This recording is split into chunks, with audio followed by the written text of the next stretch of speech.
কিশোরগঞ্জ জেলা বিএনপির কমিটি আমরা ভেঙে দিচ্ছি, আমরা বিলুপ্ত ঘোষণা করছি এবং কাউন্সিল অধিবেশন পরিচালনা করবার জন্য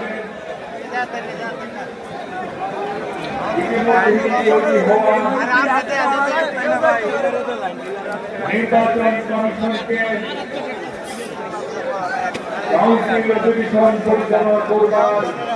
যাবতীয় দায়িত্ব অর্পণ করছি এবং খুব শীঘ্রই কাউন্সিল অধিবেশন শুরু হবে। কাউন্সিলররা ভোট দেবেন অথবা কথা বলবেন অথবা ভোট দেবেন এবং তার ভিত্তিতেই নতুন কমিটি গঠিত হবে কিশোরগঞ্জ জেলা বিএনপি। ঠিক আছে, আপনারা এতক্ষণ ধৈর্য ধরে বসেছিলেন, কষ্ট করেছেন, এই জন্য আপনাদের সবাইকে আমরা আমাদের হৃদয়ের অন্তঃস্থল থেকে ধন্যবাদ জানাচ্ছি, কৃতজ্ঞতা জানাচ্ছি এবং